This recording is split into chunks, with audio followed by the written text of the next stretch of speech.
Je suis Louis-Napoléon Bonaparte, neveu de l'illustre Napoléon Ier, et voici le récit de ma montée au pouvoir et de mon règne en tant que président de la République française de 1848 à 1852.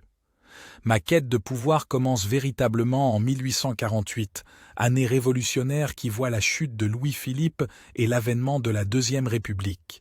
J'ai été élu président de cette République le 10 décembre 1848, avec une majorité écrasante, profitant de mon nom célèbre et de la promesse d'ordre et de stabilité que j'incarnais pour un pays épuisé par les troubles.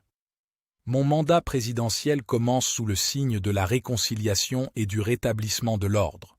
Je m'attache à réformer l'économie, notamment à travers des travaux publics d'envergure tels que le développement du réseau ferroviaire. Ces projets créent des emplois et stimulent l'économie, mais suscitent aussi des tensions, car je gouverne de plus en plus autoritairement, m'appuyant sur l'armée et limitant les libertés civiles. Les défis sont nombreux.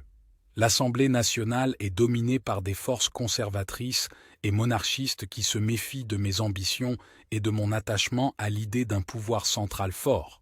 La Constitution de 1848 limite le président à un seul mandat de 4 ans, une restriction que je trouve inacceptable.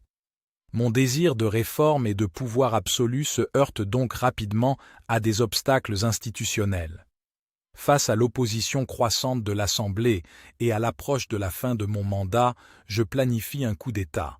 Le 2 décembre 1851, avec le soutien de l'armée, je dissous l'Assemblée et arrête les leaders républicains et monarchistes.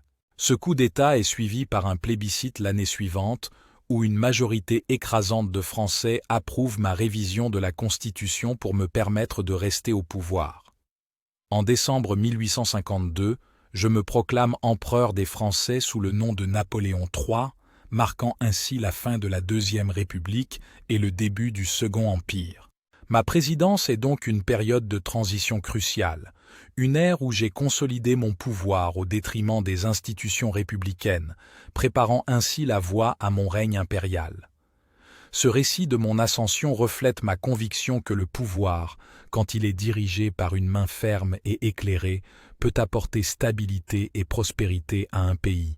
Toutefois, il révèle aussi les tensions et les contradictions d'un homme qui, malgré son désir de légitimité et de progrès, n'a pas hésité à renverser la démocratie pour forger un empire à son image.